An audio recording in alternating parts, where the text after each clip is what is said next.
Raising a pet in an urban lifestyle बहुत ही challenging है, right. फेमिलियरिस मतलब एक ऐसा वुल्फ जिसको हम अच्छे से जानते हैं। आपने उसको एक 3 BHK में रखा हुआ है। I used to feed him looking at the packet. हाँ। उसके ऊपर जो ग्राफिकल रिप्रेजेंटेशन दिया हुआ है, फ्रेश चिकन दिखाया है, अच्छा सा वेल ग्रूम्ड डॉग का फोटो है, and I used to fall prey to it. The chicken and rice is the most common Indian meal that a pet parent feeds to their dogs or cats, like let's say.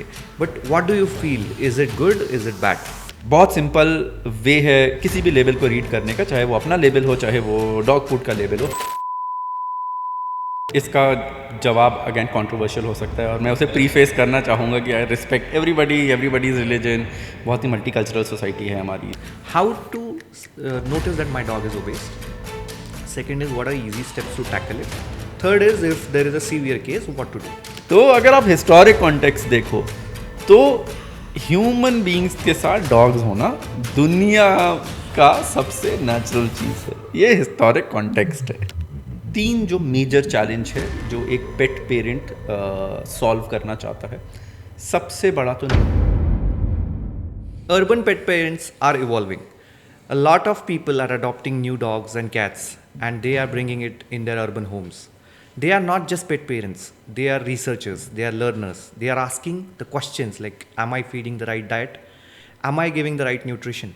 How do I increase my dog's or cat's longevity?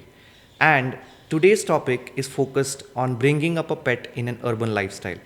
So we have an expert today in the same domain who believes in this philosophy and also caters to the needs of Indian pet parents. Welcome, Varun. Thank you Aditya. This is Pets and Me, a podcast that is only for pet parents who are into research, who have a lot of doubts. Our favorite kind of people, our favorite kind of pet parents. So, Varun, I would like to give an introduction about you to our audience.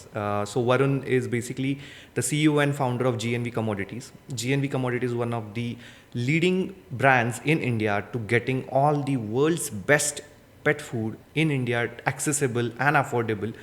And it is an excellent platform for pet parents to go and shop for their pets who are looking for the best and the best nutrition in this category.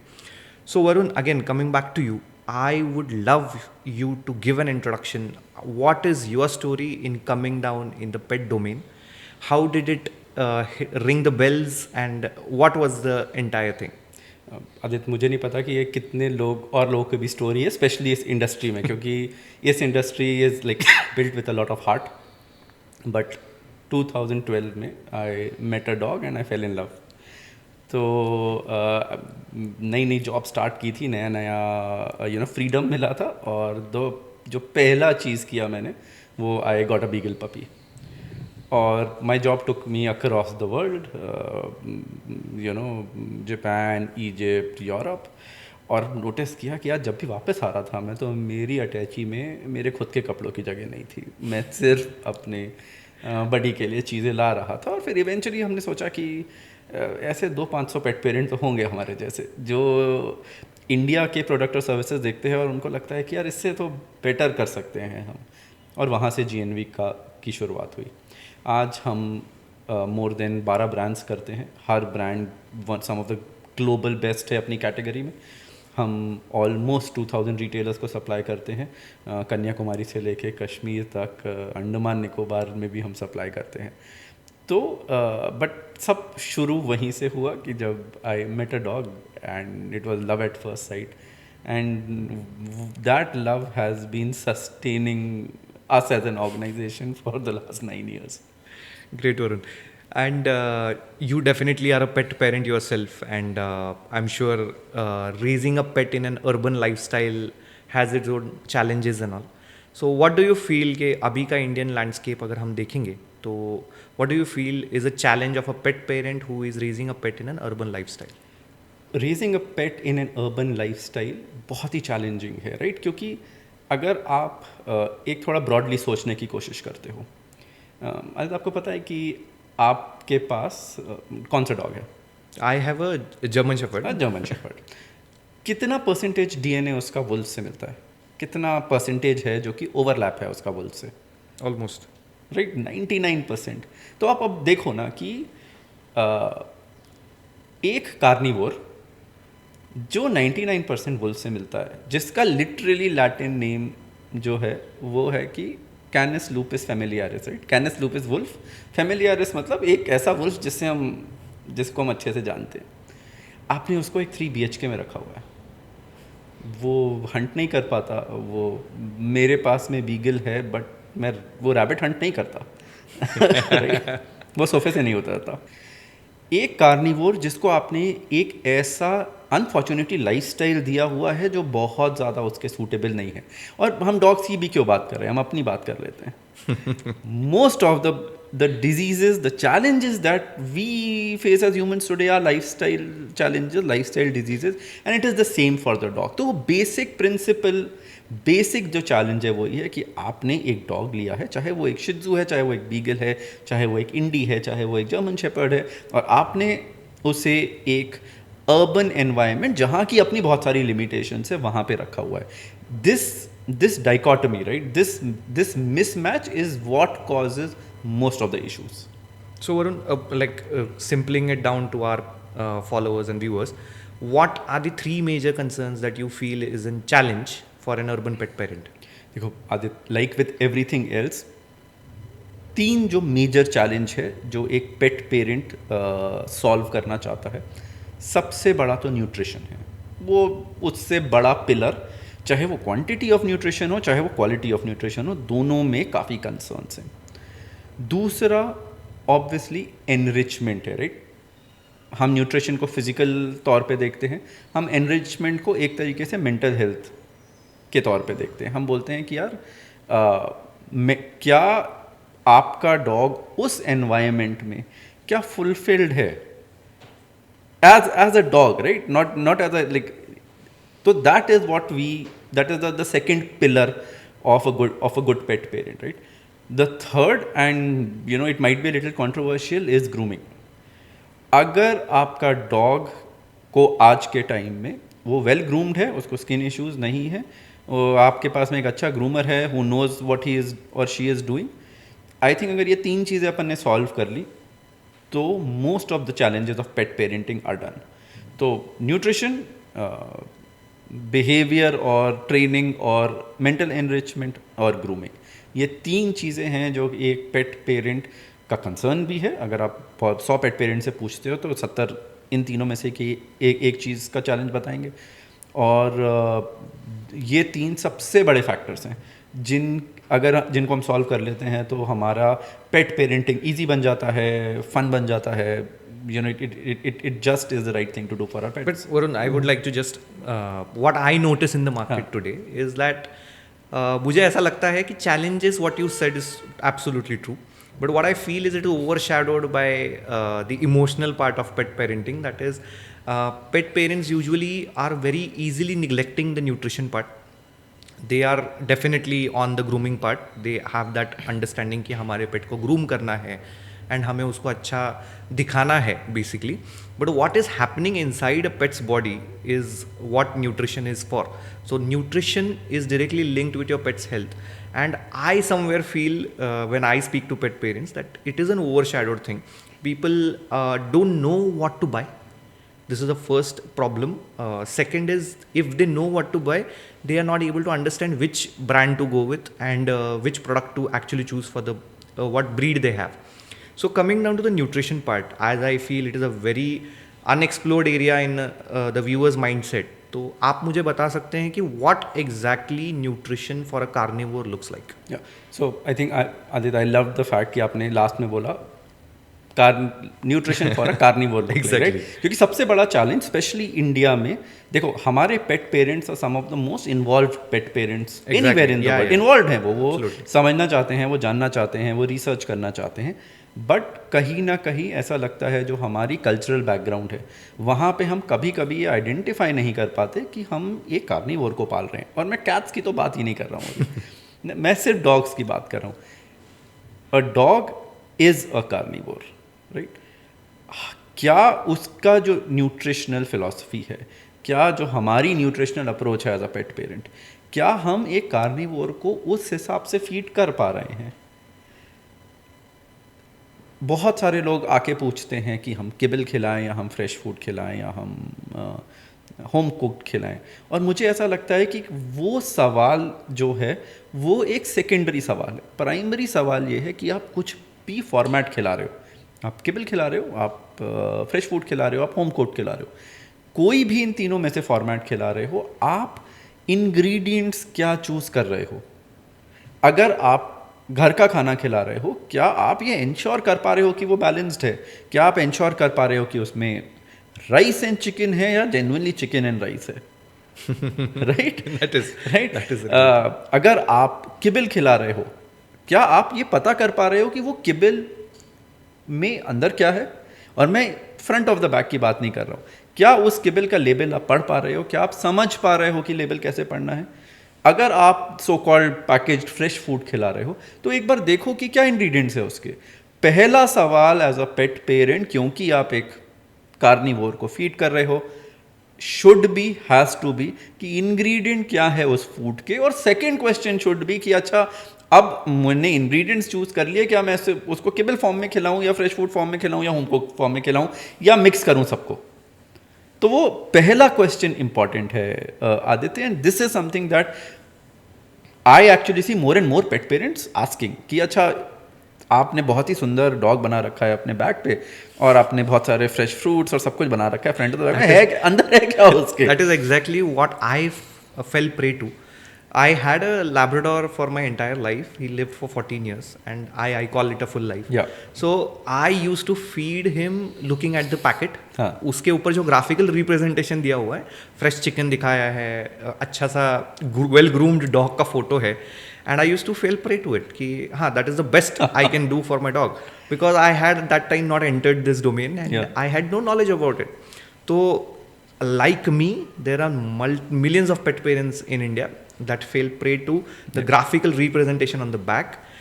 But as you rightly pointed it out कि ingredient जो है वो bag के पीछे है, ना कि bag के आगे। आप बैग के पीछे वाला ingredient पढ़ना is utmost necessary. Again, coming down to the nutrition part, let's go more deeper into it. As you rightly said, chicken and rice or rice or chicken. Chicken and rice is the most common Indian meal that a pet parent feeds to their dogs or cats, like let's say. But what do you feel? Is it good? Is it bad? देखो, हम वापस से जाते हैं और हम सोचते हैं कि अगर हमें कार्निवोर को फीड कर रहे हैं, बेसिक्स वो है, राइट? और हम नेचर की तरफ देखते हैं और हम समझने की कोशिश करते हैं कि what is the best way to feed that carnivore. Chicken and rice throughout the life is a problem, क्योंकि आपने कभी अपनी लाइफ में कोई वाइल्ड एनिमल देखा है जो बोलता है कि यार अगले 15 दिन तो ना मैं सिर्फ चिकन और राइस खाने वाला हूँ, राइट? ये प्रॉब्लमैटिक है। अगर आप घर का खाना खिला रहे हो या आप किबल खिला रहे हो या आप फ्रेश फूड खिला, जो भी आप, what ever is your choice, what ever suits you, क्या आप क्वांटिटी ऑफ मीट खिला पा रहे हो? क्या आप वैरायटी ऑफ मीट खिला पा रहे हो? क्या आप क्वालिटी ऑफ मीट खिला पा रहे हो? कितना meat, how much meat are you feeding? Is it 80% meat and 20% carbs, right? Chicken and rice है या राइस एंड चिकन है? क्या आप वैरायटी ऑफ मीट खिला पा रहे हो? क्या आप चिकन खिला पा रहे हो? क्या आप चिकन ऑर्गन्स खिला पा रहे हो? क्या आप कार्ट्रिज खिला पा रहे हो? क्या आप कभी कभी रैबिट खिला पा रहे हो? क्या डक खिला पा रहे हो? क्या कभी कभी लैम खिला पा रहे हो? I think this is a variety of meat sources. हाँ, बट वो दैट इज द बेस्ट वे। और दिस इज समथिंग आदित्य, जो time and again I have observed, right, जितनी एलर्जीज आजकल होती हैं या लोग आते हैं और बोलते हैं कि सर हम वैरायटी इसलिए नहीं खिलाते क्योंकि हमारे डॉग का टमी अपसेट हो जाता है, right?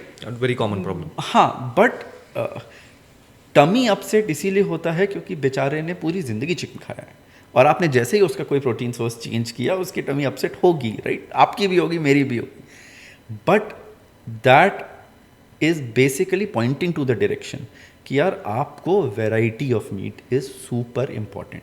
How much meat are you feeding? कितना मीट खिला रहे हो? What is the variety of meat that you are feeding? Sources of meat अलग अलग हैं क्या?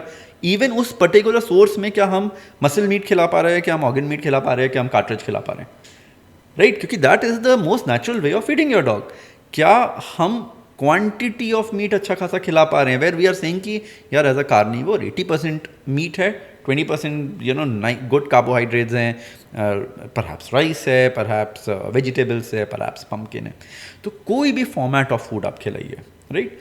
बट हमेशा ये देखिए कि उसके इंग्रेडिएंट्स में क्या जा रहा है, और अगर ये बेसिक प्रिंसिपल्स आप फॉलो कर रहे हैं, जहाँ पे आप ये क्वेश्चन कर रहे हैं कि कितना मीट खिला रहे हैं, कितना वैरायटी ऑफ मीट खिला रहे हैं, कितना क्वालिटी ऑफ मीट खिला रहे हैं, I think as a pet parent decision लेना आसान हो जाता है। उसके बाद अपने आप से पूछिए कि यार क्या मैं किबल खिला सकता हूँ, क्या मैं फ्रेश फूड खिला सकता हूँ, क्या मेरे पास इतना टाइम है और इतना एनर्जी है और इतना वो है कि मैं घर पे कुक कर सकता हूँ।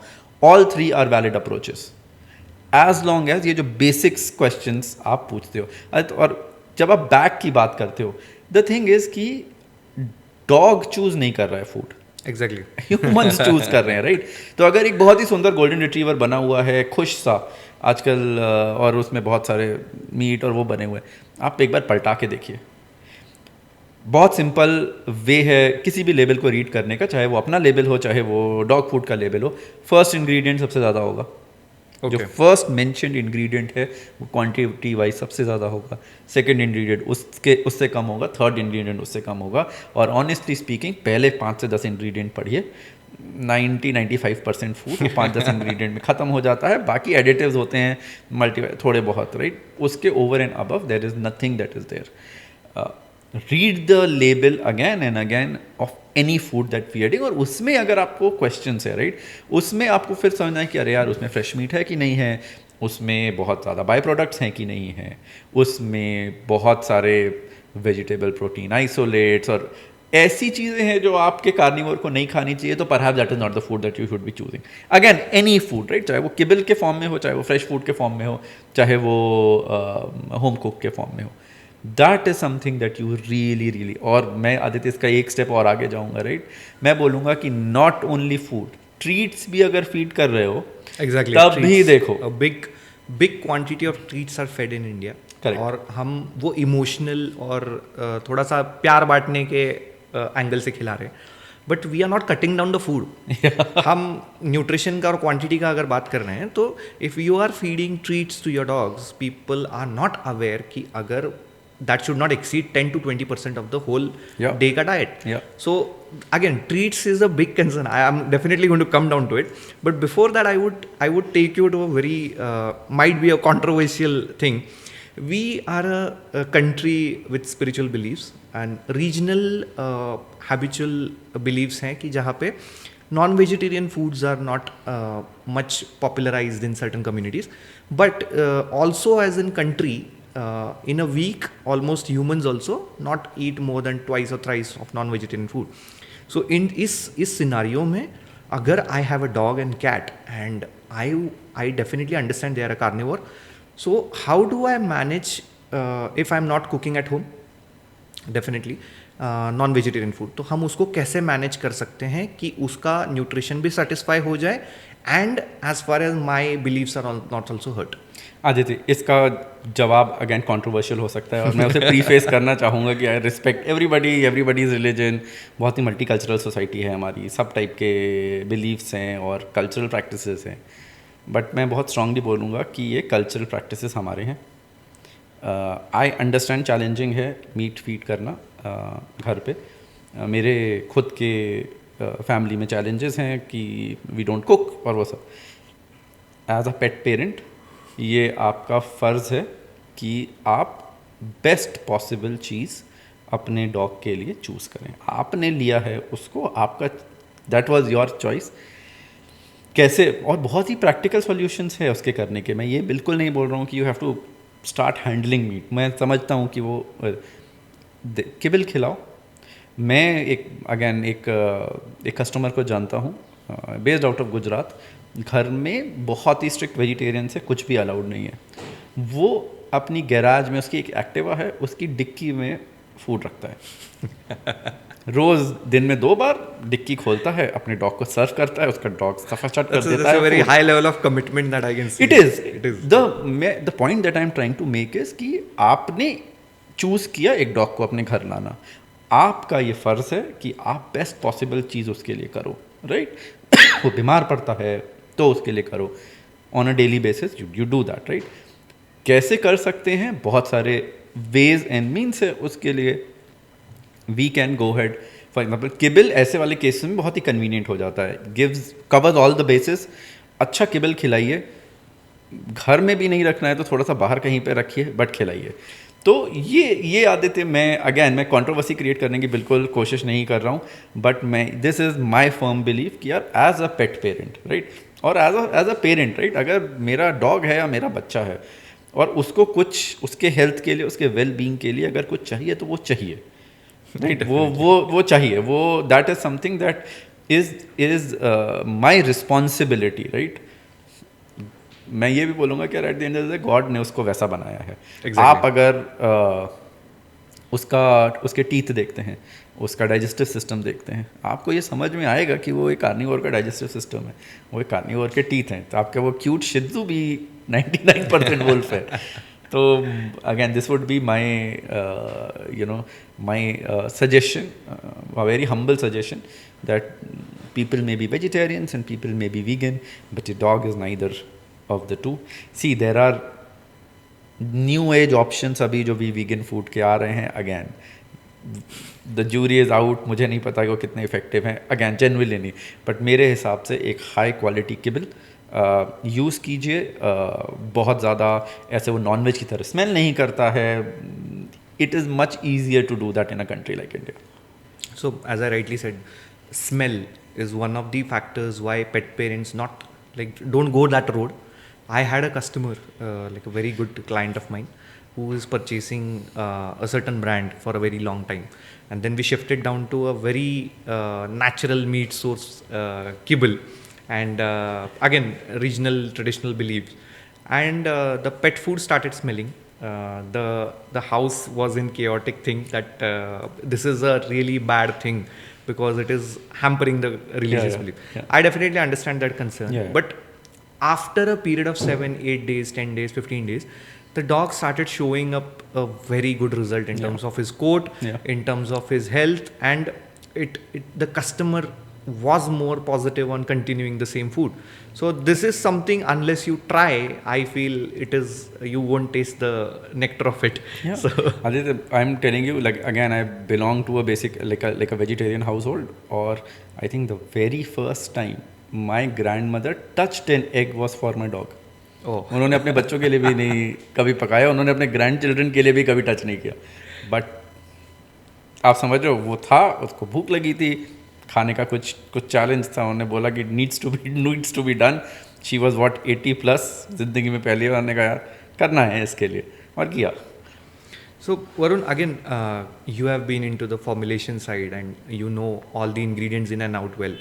So there is a big concern about grains. If we talk about grains as a whole, we say it causes allergies, it causes XYZ problems in the health conditions to dogs and cats also. So what do you feel, is grain the real reason, and should it be given or should it be avoided? So grains as such, again it might be a little off the regular view, but grains by themselves are not the villains, Aditya. ऐसा नहीं है कि मैं किसी food में grain देखूंगा और मुझको लगेगा कि यार ये फूड खराब है। वापस प्रिंसिपल पे आते हैं। अगर एक फूड है, फॉर एग्जांपल राइट, मैं फूड ए है जिसमें 80% मीट है, 20% ग्रेन्स है। एक फूड बी है जिसमें 50% मीट है, 50% पोटैटो है। फूड ए बेटर है, विद ग्रेन भी बेटर है वो। मेरा पॉइंट ये है कि मीट परसेंटेज देखिए ना आप, क्या grain free in itself is, क्या उसमें नहीं है, बट सवाल पहले ये पूछना है ना कि अच्छा ये आपने नहीं डाला है, उसके सिवा क्या डाला है। Grains in some cases can cause allergies, अगर, और वो हमारी तरह है राइट, अगर आपको ग्लूटेन एलर्जी है तो वीट मत खाओ, उसका मतलब ये नहीं है कि वीट खराब है। मेरा पॉइंट ये है कि जब आप एक फूड को एनालाइज कर रहे हैं, आप पहले 10-15 उसके इंग्रेडिएंट पढ़िए। ग्रेन फ्री है तो यूजुअली देखो, यूजुअली कैसा होता है, grain free food are usually higher quality than with grain food, this is kind of an industry standard. But grain free by itself कोई बहुत बड़ी बात नहीं है। आप देखो कि उसमें है क्या, उसमें मीट खूब सारा होना चाहिए, और अगर उसमें थोड़े से ब्राउन राइस या ओट्स हैं तो उसमें कोई प्रॉब्लम नहीं है। Unless and until obviously your dog is unwell और उसको एलर्जी है। तो फोकस ऑलवेज शुड बी कि यार क्वांटिटी ऑफ मीट अच्छा होना चाहिए, उसमें वैरायटी ऑफ मीट खूब होना चाहिए, थोड़ा फ्रेश मीट होना चाहिए, और उस बेसिस पे आप डिसाइड करो कि आपको कौन सा फूड खिलाना है। सिर्फ ग्रेन फ्री के बेसिस पे करोगे तो कभी कभी वो भी मार्केटिंग टर्म हो जाता है। Again coming down to the next question related to this कि people are always skeptical about कि यार I was feeding something budget friendly या इकोनॉमिकल रेंज में, and my aspiration is to feed my dog something very premium.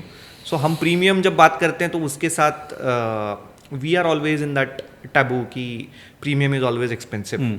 So I personally know it is not the case, but for you as an expert coming down to this podcast, I would like to shed a light on that. कि is premium really expensive? No. तो again अगर आप per day feeding cost calculate करते हो, अगर आप उसका total cost in terms of health और वेटनरी विजिट्स और सब कैलकुलेट करते हो, मैं गारंटी दे सकता हूँ आपको कि एक हाई क्वालिटी फूड आपको सस्ता और अच्छा पड़ेगा rather than feeding something which is, या देखो मतलब अगर बहुत ही क्रूडली बोलना चाहूँ तो आपने अगर एक बहुत अच्छी कार ली है, क्या आप उसमें अच्छा फ्यूल नहीं डालना चाहोगे? आपकी अगर अपनी बॉडी है, क्या आप बोलोगे कि यार मैं लो क्वालिटी फूड खा लेता हूँ क्योंकि वो ऑन अ डेली बेसिस मुझे सस्ता पड़ता है? मैं ऑनेस्टली बता रहा हूँ, लॉन्ग टर्म में इन अनदर 10 ईयर्स सस्ता नहीं पड़ेगा आपको, और ज़्यादा महंगा ही पड़ेगा। तो इट इज़ राइट टू से कि प्रीमियम फूड मतलब अच्छे क्वालिटी का food, not premium, but premium food और अच्छे क्वालिटी का food is an investment. Absolutely, in health, in wellness, even in behavior sometimes, right? Okay. A good quality food is the foundational element of keeping a healthy, happy dog. बहुत ही important है। और देखो आज से 10 साल पहले बहुत ही लिमिटेड ऑप्शन से जेन्युइनली, और मैं ये सिर्फ अपने ब्रांड्स की बात नहीं कर रहा हूँ, आज अमाउंट ऑफ ऑप्शंस भी आपके पास बहुत सारे हैं। तो शॉप अराउंड ना। मैं अगेन इस पूरे सिनेरियो में एक वेटनरी डॉक्टर को भी बहुत इंपॉर्टेंट मानता हूँ। जब आप उनसे जाके आप पूछो कि क्या ऑप्शंस है, मेरा ये डॉग है, ये चैलेंजेस है, क्या ऑप्शंस है मेरे पास मार्केट में टू एंश्योर कि we are going ahead and we are feeding the right food for our dog. और it is, if the food quality is good, I can assure you that within a few years, right, आपको वो overall जो life cycle cost है वो कम ही पड़ेगी, वो ज़्यादा नहीं पड़ेगी। इवन मैं बहुत लोगों को ये एग्जांपल देता हूँ कि यार अगर आप 120 ग्राम एक इनएक्सपेंसिव फूड खिला रहे हो, ऑनेस्टली स्पीकिंग एक्सपेंसिव फूड 80 ग्राम से ज़्यादा नहीं खिलाना पड़ता। 25-30 प्रोटीन परसेंटेज जितने उसमें एक्चुअल इंग्रेडिएंट है उसमें फिलर्स नहीं है। तो you have to, obviously I understand there are financial challenges and stuff like that. I really sometimes feel that अगर आप एक अच्छा प्रीमियम खाना खिला सकते हो तो आप दोनों टाइम खिलाओ। अगर जेन्युइन फाइनेंशियल इश्यूज हैं तो एक टाइम खिलाओ, एग्जैक्टली है ना, that is the right balance to have, home cook कर दो, but don't leave that out. Good food one meal and one meal is an home cooked meal. Yeah absolutely. तो वो अगेन आई थिंक, और ये this is both an objective and a subjective observation. यार thousands of dogs we have seen dogs जिनका literally life change हो जाता है। वो वापस आके we have a recipe called Orijen Senior, और it was actually one of a retailer in Pune जिसने आके बोला कि Varun, I started feeding Orijen Senior to my 8.5-9 year Labrador, और सडनली मैं ये बिलीव नहीं कर पा रही कि वो मतलब पपी से ज़्यादा एनर्जी है उसके पास, and I am talking about within weeks. तो that is the power of good nutrition, that is the power of feeding good ingredients to your dog. So Varun, जैसे कि हमने बहुत सारी बातें की हैं about pet nutrition, the variety of ingredients and the quantity of those, but there is a really big concern in the Indian pet domain as of now. What I see is earlier the lifespan of a pet, like especially a dog, used to be really high. Now it has come down to a considerably low point. I would not like to mention numbers because then people will start comparing. So I suppose you understand what I'm saying. Yeah. So what do you think is the right approach for a pet parent in an urban environment to keep so that they might increase the longevity of the pet? Aditya, there are 3 things which a pet parent should focus on to ensure that their dogs, both Longevity, which is the length and the quality of the life, is the best that is possible. Number one, और broken record है मेरा, number one is nutrition. Quality of nutrition and quantity of nutrition. अभी एक recent study हुई थी जहाँ पे again longevity पे बात चल रही थी, वेस्ट में हुई थी, जहाँ पे जो एक सिंगल मोस्ट इम्पॉर्टेंट फैक्टर था वो ऑब्वियसली क्वालिटी ऑफ फूड था, but what is the amount of calories that you are actually feeding your dog, food plus वो। तो सबसे इम्पॉर्टेंट तो न्यूट्रिशन है। न्यूट्रिशनल अप्रोच क्या है आपका? सेकेंड, और again a lot of people ये रियलाइज नहीं करते, जब पपी घर पे लाओ, जब आप एक नया डॉग एडॉप्ट करो, right, one of the most important partnerships that you can form is with a good veterinary doctor. देखो, अब गुड वेटनरी डॉक्टर कौन है? गुड वेटनरी डॉक्टर वो है जिसकी एडवाइस पे आपको ट्रस्ट है। आप एक veterinary doctor, 2 veterinary doctor, 3 veterinary doctor के पास जाओ, और जहाँ पे आपको लगे कि यार हाँ ये मेरी बात सुन रहा है, पेशेंट है, मुझे इसकी एडवाइस समझ में आ रही है, build a relationship with him, build a relationship with him or her where every 6 months, 1 year, proactively take your dog to your veterinary doctor and say कि यार this is for general routine checkup. बहुत important है। Otherwise मैं बहुत सारे पेट parents को देखता हूँ, एक वेटनरी डॉक्टर से दूसरे वेटनरी डॉक्टर से, फिर डॉक्टर गूगल के पास पहुँच जाते हैं, अब डॉक्टर AI के पास पहुँच जाते हैं। देखो, बहुत इंपॉर्टेंट है कि अगैन अगर आपको लगता है कि अरे एक veterinary doctor is not working out for you in your city, एक find a veterinary doctor which you trust. And I am honestly telling you, आपके पूरे पेट पेरेंटिंग जर्नी में ऐसे मोमेंट्स आएंगे जहाँ पे इमरजेंसी होगी, जहाँ पे आपको तुरंत एडवाइस चाहिए होगी। एक वेटनरी डॉक्टर जो आप रेगुलरली विजिट करते हो, जो आपके डॉग को इनसाइड आउट जानता है, जिसको पता है कि अरे बडी एक बीगल है और वो ऐसा दिखता है, बहुत इंपॉर्टेंट है। Build a relationship with a good veterinary doctor in your vicinity.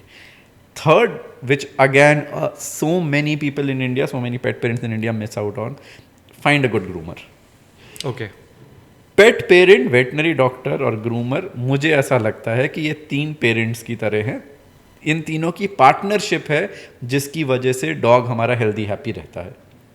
जब वो पपी है, अच्छा ग्रूमर एक चूज़ कीजिए, चाहे वो एक सैलून में है, चाहे वो होम ग्रूमर है, दोनों चलते हैं, बट एक ऐसा ग्रूमर जो जेन्युइनली आपके डॉग के लिए केयर कर रहा है, आपको समझ में आ रहा है कि हाउ एग्जैक्टली ही और she is treating your dog, handling your dog, जिसको आप दिवाली न्यू ईयर पे विश कर सकते हो, बिकॉज बिल्ड अ रिलेशनशिप। मैं बता रहा हूँ कितने ऐसे इंसिडेंसेस है जहाँ पर वेटनरी डॉक्टर के पास तो 6 महीने में, साल में एक बार जा रहे हो, एक ग्रूमर पकड़ लेता है कि सर ये मुझको चेंजेस दिखाई दे रहे हैं, कोट बहुत ज़्यादा ड्राई दिखाई दे रहा है, आईज रेड दिखाई दे रही है, मुझे पहली बार टिक दिखाई दी, व्हाट इज चेंज एग्जैक्टली। तो ये एक अच्छा ग्रूमर होगा और वो अच्छे ग्रूमर का एक अच्छा रिलेशनशिप आपसे होगा। तो ये 3 चीज़ें अगर जब एक नया पपी ला रहे हो या आपके पास में डॉग है, ये 3 चीज़ें मुझे लगता है बहुत ज़्यादा इंपॉर्टेंट है। ये 3 चीज़ें अगर कवर हो जाती हैं तो the possibility that your dog will be happy, healthy will be much more. So as you rightly said about the second point, I would like to come back to that again. कि हम बहुत सारे पेट parents ऐसे हैं जिन्हें डर लगता है कि शायद वेटरनरियन ज़्यादा चार्ज ना कर ले, या people are fearing to trust a veterinarian because of the money that is involve in it, कि हमें ज़्यादा पैसा खर्च करना पड़ेगा, तो क्यों लेके जाएं, वो तो हेल्दी दिख ही रहा है। तो how do we tackle this? Aditya, बहुत ही ट्रांसपेरेंटली बताऊं तो इंडिया में वेटनरी सर्विसेज अभी भी इनएक्सपेंसिव हैं। मैं तभी बोल रहा हूं कि अगर आपको ये जेन्युइनली लगता है, देखो ये तो एक बहुत ही ब्रॉड स्टेटमेंट हो गया कि वेटनरी डॉक्टर्स ओवर चार्ज करते हैं। अगर आपको ऐसा लग रहा है तो मैं वही बोल रहा हूँ ना, फाइंड अ वेटनरी डॉक्टर जो आपको लगे कि हाँ यार इस पे ट्रस्ट कर सकता हूँ मैं, ये ओवर चार्ज नहीं करेगा। We might go to 2-3 people. And that is super important, right? तो I do not believe, I don't think veterinary services अभी इंडिया में उतनी एक्सपेंसिव हैं। आई थिंक अभी भी बहुत रीजनेबल हैं। सेकेंड, अगर जेन्युइनली इतना कंसर्न है, गेट अ पेट इंश्योरेंस, आजकल बहुत सारी कंपनियां दे रही हैं, गेट योर पेट इंश्योर्ड। और thirdly again find a veterinary doctor that you trust. मैं ये नहीं बोलूँगा find a good veterinary doctor, veterinary doctor good है, आप किसको ट्रस्ट कर पा रहे हो, आप किससे बात कर पा रहे हो, कौन आपका बैंडविथ समझ रहा है, लैंग्वेज समझ रहा है, उसके पास जाओ, build a relationship. I can assure you कि वो सारे फिर कंसर्न्स खत्म हो जाते हैं। I think that is super important. So, Varun, again, earlier we had discussed about allergies and all. Yeah. So, health concerns in pets that are rising up. Hmm. So, अभी जब हम urban environment में pet लेके आते हैं and we make him sit in a 3 BHK and we force the pet to adapt to our lifestyle basically, there's one more rising concern in terms of health, that is obesity. Yep. So, what I find is rising, and a lot of my customers, clients, friends, those who have dogs, वो सारे अभी in that border line of obesity and they are not understanding कि how to tackle this, and then life time they shift on to something that is a prescription diet on obesity, and वो एक concern हो जाता है, that I think leads to many other illnesses in terms of hip dysplasia. That's how do an urban pet parent notice? First is, I want your answer in a very specific thing. How to notice that my dog is obese? Second is, what are easy steps to tackle it?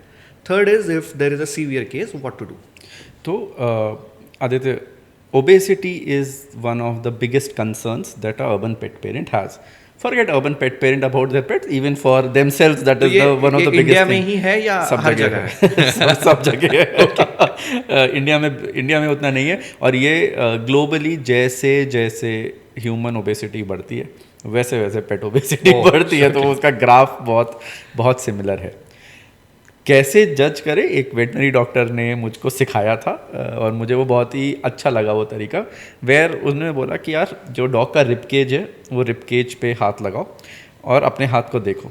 अगर आपको ऐसा नज़र आ रहा है ना, तो वो OBCs है। ओके। अगर वो ऐसा नज़र आ रहा है, ओके, तो ही इज़ ओके। तो you can basically feel the bones behind. और अगर वो ऐसा है, तो फिर वो he is thin, he is malnutrition, अब उसको ज्यादा खाना खाने की हमारे जरूरत है। परसेप्शंस ऐसे हैं कि lot of my customers living in tier 3 tier 4 cities कि यार सर उसको ना बल्कअप कर दो, वो अभी उसके ना हड्डियां महसूस हो रही है, तो that is itself a problem. तो आदित्य, ये सिखाओ कि देखो ये बल्कअप नहीं होता है, ये अनहेल्दी है, ये हेल्दी है, और ये अगेन थिननेस की साइड है।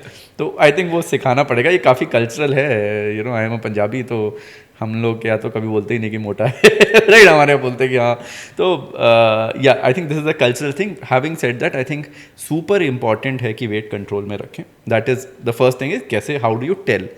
द सेकेंड थिंग इज़ कि how exactly do you ensure that that doesn't happen. Feed high quality food but less. और जब मैं फूड बोलता हूँ, हमें जो कंसिडर करना है वो करना है ओवरऑल कैलोरी इनटेक।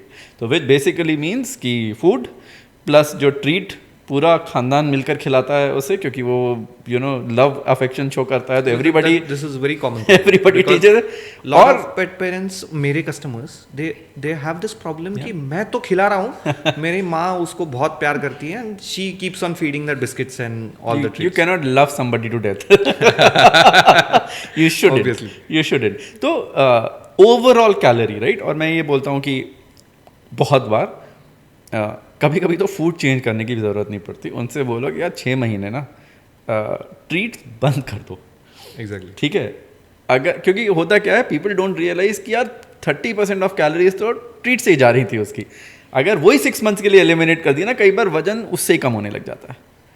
तो ओवरऑल कैलोरी इनटेक जो है, विच बेस फूड, ट्रीट्स, कभी आप उसको प्यार से खाखरा खिला देते हो, कभी रोटी खिला देते हो थोड़ी सा गीला, right, everything included, it needs to be reduced by 15-20%,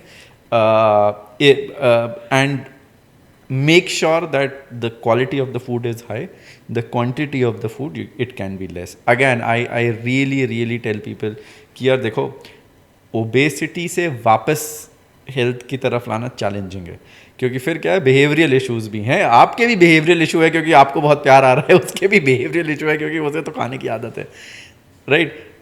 थोड़ा सा अगर डॉग थिन हो गया, उसको वापस बल्कअप करना इज सुपर इजी, बहुत आसानी से हो जाएगा। तो make sure that you keep your dog healthy, and if this does happen, there are particular recipes which are weight management recipes जहाँ पर usually at the back of the bag आपका target weight होता है और target wait के नीचे वो quantity होती है 3 महीना 6 महीना 12 महीना खिलाओ, वो वेट टारगेट वेट तक आ जाएगा, वही खिलाओ, ट्रीट्स मत खिलाओ, 6 महीना छोड़ दो, 12 महीना छोड़ दो, once your dog is back in the you rightly said about khakras and all. In Maharashtra we have a very famous, like a lot of customers, lot of clients, they feed puran poli. So Oh my that is like the sweetest thing that you can feed a dog. And we urge them not to do that. And जब भी कोई त्योहार आता है, कोई occasion आता है, पूरन पोली घर में बनता ही है. हाँ. And they feed insane things like puran poli, peda, gulab jamun. And I tell them, like, see, it is your love that you are doing it, but again you said don't love till the death. Yeah. So that is one problem I feel. हाँ आदित्य, मैं क्या फिर बोलता हूँ कि यार देखो, अगर पूरन पोली खिलानी है ना, तो अगर गणपति आए हैं तो उसमें एक दिन आधी पूरन पोली खिला दो, कुछ नहीं होगा. You make it into a habit like anything, then the calories do add up. So if you are doing it perhaps once every 6 months, I would not stop it. I would say कि ठीक है यार, cultural है, he is as much part of your household as any of your other kid, कर लो उसको. But again, as soon, and unfortunately it becomes a regular occurrence very very soon. तुरंत समझ में आता है कि आप चाय पी रहे हो, आप बिस्किट खा रहे हो, और वो आके बैठ जाता है, और फिर आदमी बताता भी नहीं है कि यार मैं 4 तो बिस्किट खिला चुका हूँ यार उसको. Exactly. What happens is a behavioral aspect of it, because a lot of people in the city, like when the lady of the house or my mom, she is cooking, so my dog will go and sit beside her while she is cooking, and then she would start feeding him what is prepared for us. तो हर बार it is not me monitoring the thing, because उनको हाँ यार वो बहुत cutely मेरी तरफ देख रहा है, and that is an emotional पिघल जाते हो. तो that is a big problem, and I think that is one of the reasons why. And it has to be included in the overall calorie intake. Yeah. Otherwise, your dog is never ever going to, क्योंकि आप उसको calculate ही ठीक तरीके से नहीं कर रहे. We have several cases, right, where we have a recipe called Light and Fit, weight management recipe है. Dogs ने switch किया और 6 महीने बाद आके बोलता है कोई फ़र्क नहीं पड़ रहा. अब वो फ़र्क इसलिए नहीं पड़ रहा क्योंकि आपने खाना तो स्विच कर दिया, आपने ट्रीट्स 10% बढ़ाई दी, कम नहीं की. तो आपने सिर्फ खाना चेंज करने से नहीं होगा. कैलकुलेट, आप जो भी खिला रहे हो सच बोलो और be truthful to yourself and say कि यार ट्रांसपेरेंटली इतनी कैलोरीज में खिला रहा था, मैं इसको 20-25% कम करूँगा खाने से, ट्रीट से. Perhaps a little bit of a little more exercise perhaps, and then see how things are going.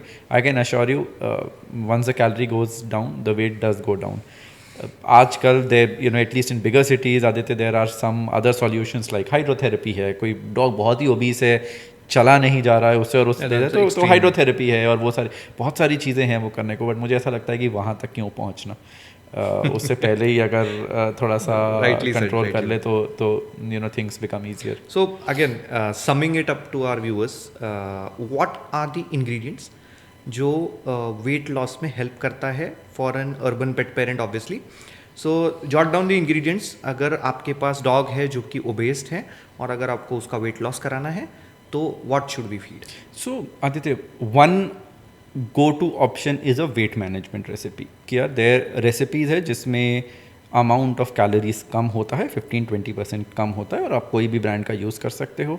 We have some, a lot of other brands have. उसके पीछे टेबल पे देखो, for example if you have a beagle which is 18 kgs और आपको उसको वापस 14 kilo तक लेके आना है, तो आप देखो कि 14 किलो जो टारगेट वेट है उसके अगेंस्ट कितना पर डे का फीडिंग है. किचन स्केल यूज़ करो, उतना ही फीड करो, डिवाइड बाय 2 सुबह और शाम, and that's it, right. That is the best way to do it. अगर आप सपोज होम कुक खिला रहे हो, कैलोरी कैलकुलेटर्स हैं, आप पहले बेसलाइन कैलकुलेट करो कि यार मैं पिछले 1 हफ्ते से ऑन अ डेली बेसिस शायद उसको एक्स नंबर ऑफ कैलोरीज खिला रहा हूँ. How do you do it? You basically cut down those calorie by 20%, उसके अमाउंट कम करके, and then you make sure कि वो उतना ही क्वान्टिटी 20% लेस आप अगले 2 महीने तक खिलाते हो, for it to kind of observable difference to happen. Sometimes increasing the physical activity does help, but वो क्या हो जाता है, specially with urban pet parents, there are limitations in terms of weather, in terms of आप कहाँ पे लेकर जा सकते हो, कितने रेगुलरली लेके जा सकते हो, बहुत सारी चीज़ें हैं जो कि वो चैलेंजिंग है. तो start with food first. either a good quality weight management kibble, or if you are cooking home cooked, quantity उसकी कम करके making So sure it is not about ingredients, it's about the quantity that you're it feeding. is about the calories. At the end of the day, even with us also, it is about calories. If the calorie in is more than calorie out, And, law of physics है weight ज़्यादा होगा. I'll come back to the same thing again, जो कि universal Indian diet है chicken and rice. हाँ. तो chicken and rice के अलावा अगर मैं घर पे खाना बनाना चाहता हूँ अपने पेट के लिए, तो what all meat sources, just jot me down in sum up way, I think fish is a great option. If not available.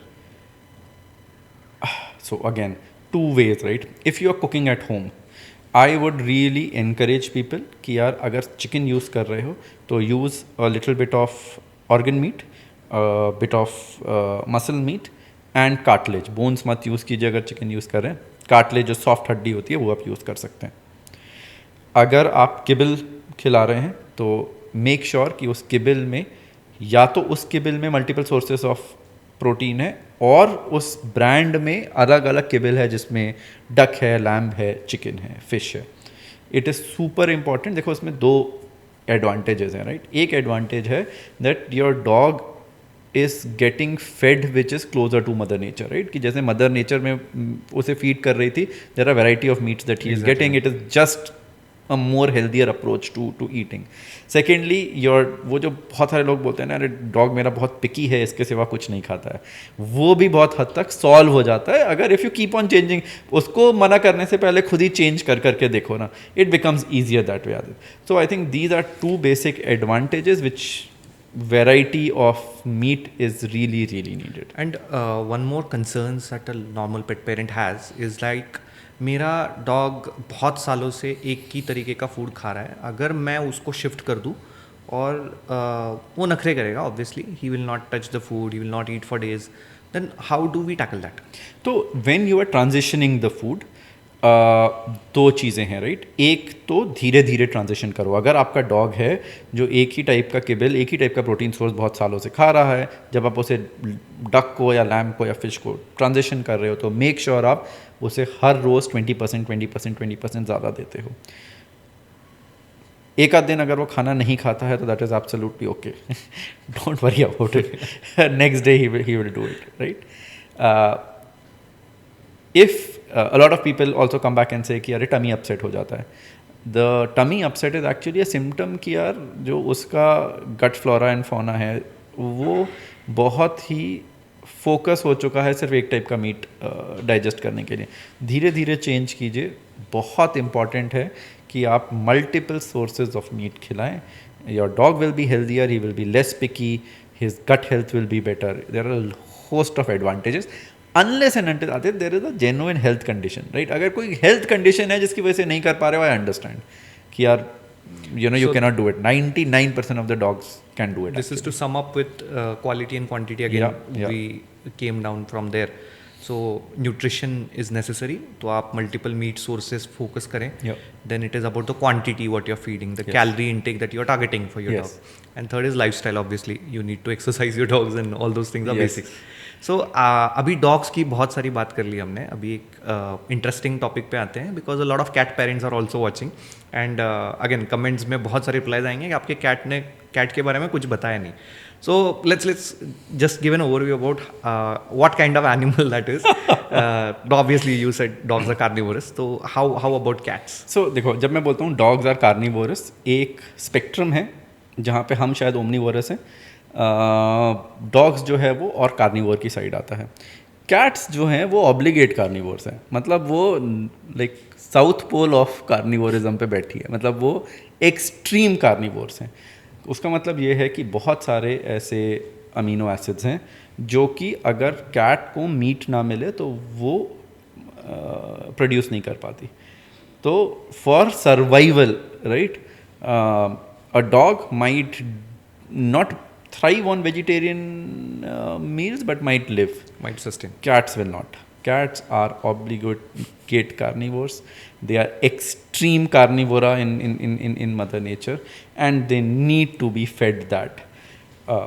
As an animal, मैं लोगों को जोक करता हूँ ना कि यार एक डॉग है, डॉग ने देखा कि मेरा ह्यूमन है, वो मुझको खिला रहा है, he is taking care of me, वो एक बटन दबाता है और सर्दी हो जाती है, और एक सोफ़ा उसने मेरे लगा रखा है, पक्का भगवान होगा, he is my God. Cats ने ये सब कुछ देखा और उसको लगा कि मैं भगवान हूँ, क्योंकि मेरे लिए ये सब कुछ किया जा रहा है, राइट। और बहुत सारे लोग बोलते हैं कि डॉग्स और हमारी पार्टनरशिप है, इक्वल पार्टनरशिप है डॉग्स और ह्यूमन नीड की। कैट और हमारी इक्वल पार्टनरशिप नहीं है। कैट एक दिन आई और उसको लगा कि यार ये अच्छे लोग हैं, मैं इनके साथ रहूंगी, और उसका डिसीजन है हमारे साथ रहने का। The creatures with attitude. Yeah, so cats are not small dogs. The point is, cats are very different in terms of physiology, in terms of nutrition requirement. It is even more important to feed cats as much as meat as possible. Okay. तो that is like the foundational element. जो हमने dogs के बारे में discuss किया, वो cats के बारे में और ज़्यादा इम्पॉर्टेंट हो जाता है, because of how where they are on the spectrum of overall carnivorism, and cats are obligate carnivores. So that I feel nowadays a trend is rising into debate कि ज़्यादा wet food या ज़्यादा dry food या कौन सा flavor, because lot of cats are adaptable to let's say a salmon or like tuna, and they will not eat anything else apart if you not give them. And now I feel new trends are coming up in terms of treats that are creamy treats. So that is the only point where a cat parent feels like I am in control. I am in control. Yeah. तो Aditya, cats का जो nearest relative है जहाँ से cats आई हैं, वो basically African desert cat है। Okay. जिसका मतलब ये है कि पानी पीने में वो बहुत ज़्यादा like they are not big water drinkers, right. And that is the reason why we really recommend कि एटलीस्ट एक मील पर डे कैट का वेट फूड होना चाहिए। आप कोई भी प्रोटीन यूज़, चिकन कर सकते हैं, सामन कर सकते हैं, ट्यूना कर सकते हैं, अगर मिक्स्ड कर सकते हैं और आपकी कैट खा रही है तो उससे अच्छी कोई बात नहीं हो सकती। बट एक meal a day has to be wet food, because बहुत सारा उसका जो मॉइस्चर रिक्वायरमेंट है, वो बहुत ज़्यादा पानी खुद नहीं पीना चाहती, तो वेट फूड के ज़रिए चला जाता है, राइट। तो don't keep your cat on dry food all the time. I don't think that is the right thing to do. At least 1 meal a day you should be feeding wet food to the cat. See, as far as creamy treats are concerned, like with any treats, make sure ki not more than 10-15% of their overall calorie intake is treats. They are great to interact with cats, to make sure that you are rewarding the right behaviors there, but at the same time don't overdo it. They are treats at the end of the day. They're meant to be used as treats. Not more than 10-15% of their overall calories should come from any type of treats, including creamy treats. So coming down to again cats, the food that we are feeding, the wet food that we are feeding, it is very important to watch out the ingredients again. As we like you guided us through the way how to read the labels.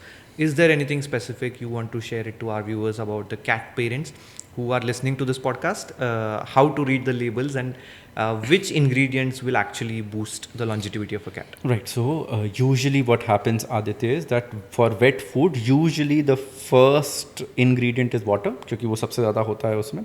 Second ingredient से शुरू करो, because dry food नहीं है, wet food है। And make sure कि बहुत जितना वो पहले 5 ingredient में जितना ज़्यादा मीट है, उतना ज़्यादा वो wet food अच्छा है। Okay. तो उसमें बहुत सारे ऐसे इंग्रेडिएंट नहीं हैं कि जिसमें अगेन जैसे मैंने बोला ना, वेजिटेबल प्रोटीन आइसोलेट या प्रोटीन कॉन्सेंट्रेट्स, उसमें अगर आपको समझ में आ रहा है कि अच्छा सामन है या चिकन है या आइडेंटिफाइबल अच्छे मीट सोर्सेज हैं, वो कोई भी ब्रांड हो सकता है, choose that. That is again super important, that if you are feeding obligate carnivore, the more meat that you are feeding, the better it is for their overall health. So Varun, as we have discussed a lot about nutrition, meat sources, quantity, quality, everything, the health allergies or the obesity part also, I would like to bring you down to a very broad topic, as in pet parenting is growing in India. Definitely that is the case. New pet parents are coming on board. But there are a lot many people who are still confused because हमारे घर पे कोई young लड़का लड़की है जिनको pet चाहिए, but parents don't want it, and if there is like somebody who is रट लगा बैठा है कि यार पेट चाहिए, how do you look at this, and what guidance you can provide to such kind of viewers? तो this is my favorite question. See, ideal world में ना every dog should have a home and every home should have a dog or a cat. दोनों, right? Slash cat. मैं दो इसके answer दूंगा, right? एक तो है हिस्टोरिकल कॉन्टेक्स्ट क्या है. अगर आप if you are a teenager और अ किड और you are trying to convince your parents, आप ये आंसर कॉपी कर सकते हो, राइट? हिस्टोरिकल कॉन्टेक्स्ट क्या है पेट पेरेंटिंग का, और फिर हम बेनिफिट्स पे भी आ सकते हैं, राइट? और फिर हम उस पर तीसरी बात हम ये कर सकते हैं कि हम कैसे और लोगों को इस लाइफ चॉइस में लेकर आएँ कि आप पेट पेरेंट बनो, राइट?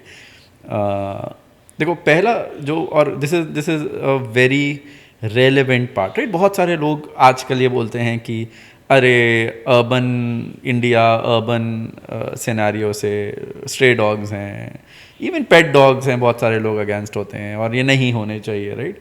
देखो, मैं ये बोलना चाहता हूँ कि अगर आप थोड़ा सा भी ह्यूमन हिस्ट्री पे अगर आप इंटरेस्ट रखते हो, आपको आदित्य क्या लगता है कि हम कितने सालों से डॉग्स के साथ हैं? डॉग्स हमारे साथ quite long. So quite long, right? बहुत सारे लोग बोले क्वाइट लॉन्ग. यार, उसका जवाब क्या है कि मोस्टली बिटवीन 20 to 50,000 ईयर्स से हम साथ में हैं. और जब आप वो स्केल, एक सेकेंड आप जब वो स्केल देखने की कोशिश करते हो ना, मतलब मैं ये बोलता हूँ कि हमारी इतिहास का डॉक्यूमेंटेड जो पहला लव स्टोरी है ना यार, वो is between a human being and a dog. मतलब हम अभी, मुझे नहीं लगता है कि वो लैंग्वेज भी डेवलप हमने की थी, हम बोल भी पा रहे थे एक दूसरे से. हमारे पास कुत्ते तो थे, हमारे पास घोड़े नहीं थे, हमारे पास बफेलोज नहीं थी, हमारे पास काउस नहीं थी, हमारे पास गोट्स नहीं थे, हमारे पास कुत्ते थे. अब बहुत सारे तो लोग ये भी बोल रहे हैं कि हम एक हंटर गैदरर सोसाइटी थे, हम हंट करते थे, हम याद करते, हम विलेजेस में नहीं रहते थे. बहुत सारे लोग ये प्रूव करने की कोशिश कर रहे हैं कि हम हंटर गैदरर से सेटल बनी इसीलिए पाए क्योंकि हमारे पास में वी हैड अ पार्टनर जो कि took care of a lot of things, right? And we had तो अगर आप हिस्टोरिक कॉन्टेक्स्ट देखो तो ह्यूमन बीइंग्स के साथ डॉग्स होना दुनिया का सबसे नेचुरल चीज़ है. ये हिस्टोरिक कॉन्टेक्स्ट है, ठीक है? एडवांटेजेस क्या है? आप बहुत सारी रिसर्च हुई है, आई थिंक यूरोप में हुई है, जापान में हुई है, and pretty big data sets they have, right? There are obviously a lot of mental health benefits of keeping a dog. बहुत there are alleviation of loneliness, of more exercise, lesser depression, lesser anxiety, dogs and cats दोनों से. Interestingly, जो अभी initial research हुई है that is pointing in a direction where it is saying, इसको आजकल ना हाइजीन हाइपोथेसिस बोलते हैं, कि हमारी अर्बन सोसाइटी इतनी ज़्यादा क्लीन हो गई है कि बहुत ऑटो इम्यून डिजीजेज बच्चों को होने लग गए हैं, पीनट एलर्जी और ये एलर्जी और एस्मा और एक्जिमा एंड लॉट ऑफ दो डिजीजेज. तो बहुत, तो अभी जो इनिशियल रिसर्च हो रही है वो इस डायरेक्शन में पॉइंट कर रही है कि a lot of these autoimmune diseases are genuinely reduced for kids which have a early exposure of a dog or a cat. Oh. तो मेंटल हेल्थ बेनिफिट्स तो यार ऑब्वियस है ना यार, वो तो पता ही है, कंपेनियनशिप है, लव है, right? But there are genuine physical health benefits. So if you are a kid and you're trying to convince your parents to get a dog or cat, these are the points that you can definitely use. How to get more people in, how to get more people to adopt dogs, adopt cats. देखो, एक तो क्या है, हमको easy बनाना पड़ेगा. We will have to make pet parenting more convenient, more easy, चाहे वो services side से हो, चाहे वो product side से हो. That is something that a lot of us, a lot of pet parents, a lot of startups, they are trying. Even your startup, right? Exactly. what is the basis, right? Yeah, simplification है कि one less thing to worry about, यार. Exactly. इन चीज़ों का worry मत करो, हम if you are a pet parent मैं संभाल लूँगा, right? That is the thesis. So I think that is super important. Also a little bit of more dialogue between existing pet parents and new pet parents, जहाँ पे when you are stepping into, this is a life stage, right? Becoming a pet parent is a life stage. तो जब आप कर रहे हो तो talk to people, talk to existing pet parents, plus points भी पूछो, जेन्युइनली माइनस पॉइंट्स भी पूछो. Exactly. और मुझे मैं बहुत बार मुझे ऐसा लगता था कि यार पपी या किटन लेने से पहले ना एंट्रेंस टेस्ट होना चाहिए कि आपने ये किया है, अगर आप क्वालिफाई करोगे तो आपको पपी अकेडमी में, क्योंकि कितना पॉजिटिव तो बहुत आसान है ना उसको, बट कितना कमिटमेंट है. Exactly, that's a huge और मतलब मुझे कभी कभी लगता है कि ह्यूमन चाइल्ड से भी ज़्यादा कमिटमेंट है. The child is also going to grow, but the pet Yeah, is still going to be. yeah, okay. yeah, and and because the life is short and you feel more responsible for your dog or a cat. So I think, yeah, there is a historical context. There are a lot of advantages of having a dog and a cat in your home. Even बहुत लोग बोलते हैं कि something as simple as feeding dogs and cats, right? Even the indie dogs which are on the street, Yeah, even that's- that I gives was- a lot I was of definitely coming down to that point. हाँ, Community animals and domestic animals. तो जहाँ पे India में there is a huge conflict. Recently, Supreme Court has passed a judgment in Delhi, and they wanted to remove all the street dogs and put it in a shelter home. And a lot of people revolted against it. Yeah. And still, in every community, if you see in India, lot of conflicts are rising up between dog lovers and dog non-lovers, or I can say people who are not loving dogs the way we do. So how do we tackle this kind of conflicts, and how do we make people understand that this is an environment where everybody sustains and everybody lives? तो Aditya, again जो लोग, again मैं ये नहीं बोल रहा हूँ कि जो लोग अगेंस्ट है वो गलत हैं या वो ईविल हैं, राइट? बहुत आसान है ये बोलना, बट ये गलत है. मैं सिर्फ ये पूछना चाहूँगा कि उनमें से कोई भी है जो अपनी पूरी ज़िंदगी बिना कम्युनिटी डॉग्स के ग्रो अप किया है? आप चाहे विलेज में हो, चाहे स्मॉल टाउन में हो, really good यार question. सब मतलब हर मोहल्ले के डॉग्स होते थे, और उनके बार्क से हमको पता चल जाता था कि कोई बाहर वाला आया है कि नहीं आया. तो सडनली एक दिन उठ के कहना कि यार क्योंकि अब हम एक गेटेड सोसाइटी में रहते हैं तो साहब ये नहीं चाहिए हमको, it is unfair, right? At the same time, see, I understand where the concerns are coming from. मैं ये genuine request बोलूँगा कि यार, if your heart is at the right place and you genuinely have some concerns, right? यार, participate in animal birth control ना. Yeah. Vaccination में थोड़ा participate करो, और अगर पार्टिसिपेट भी नहीं कर सकते तो यार एटलीस्ट अपने गवर्नमेंट रिप्रेजेंटेटिव को जाके बोलो तो कि यार there are so much resources you are spending, right? Is this another project जिसका कोई रिजल्ट नहीं आ रहा, और वो रिजल्ट नहीं आ रहा उसका खामियाजा कौन भुगत रहा है? वो डॉग्स, राइट? Yeah. तो I think the first question that needs to be asked is for our representatives in the parliament, right? कि सर इतना सारा पैसा फूक रहे हो आप, उसका कुछ तो रिजल्ट दो. And that is the right way to go, no? Instead of suddenly coming up and saying कि यार अब ये नहीं चाहिए मुझको. I don't think that is the right thing to do. I think that's as a country that is an highly unethical thing to do, and I would really request people who are not very comfortable with dogs, मैं honestly बोल रहा हूँ कि एक से दोस्ती करके देखो, एक को एक बार, एक हफ्ते के लिए खाना खिला के देखो, उसके बाद बात करते हैं यार एक बार. Definitely, that is something people in the community should also understand to avoid conflicts. जब आप फीडिंग के टाइम पे फीडिंग कर रहे हो तो it should not be in area which childrens are associated, और even old age peoples are associated. तो I notice a very nice thing that you said earlier कि हमारे कम्युनिटीज़ में अर्लियर हमारी गली में भी कोई अननोन पर्सन अगर एंटर कर रहा है तो dogs use to bark. And even in cities nowadays you see people collecting scraps. Yeah. The dogs sitting there will not bark at anyone. They'll only bark at people who have something big and they're carrying something. Yeah. And that is a protective instinct. ये अपने लिए कर रहे, अपने लिए नहीं कर रहे वो, उनको कुछ खतरा है नहीं. Yeah. They are protecting humans. तो आई थिंक या, और मैं वही बोल रहा हूँ, I think see differences can always be there. I think coexistence is something that is needed, and dialogue sometimes does help, where both these parties kind of climb down a little and say कि यार देखो, yeah, these are the concerns that you have, feeding हम यहाँ पे नहीं करेंगे. They say कि नहीं यार, we understand, these are the boundaries that we need to set. And but again, I think we will lose a lot as a country if our dogs, our community dogs, are taken away. I don't think that is the right thing to do, and there are some things that we should not follow blindly from the West, and this is one of those things. Our street dogs are an integral part of our urban environment, and they should remain so. The main part is about the ABC, that is Yeah. animal birth control Correct, and vaccinations. correct.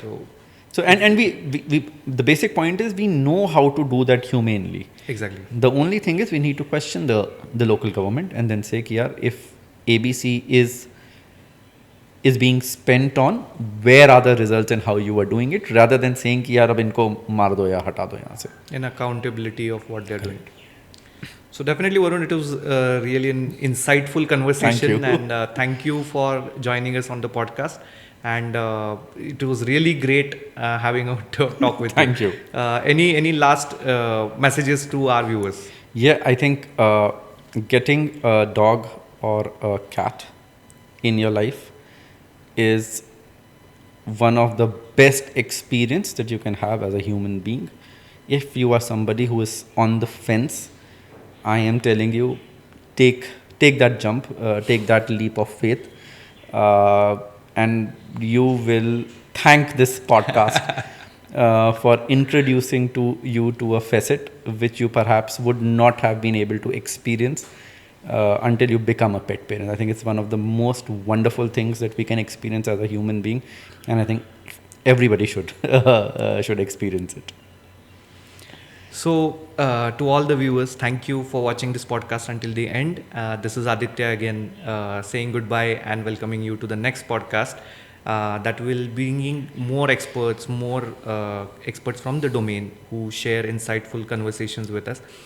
Thank you for joining. Please like, share, and subscribe.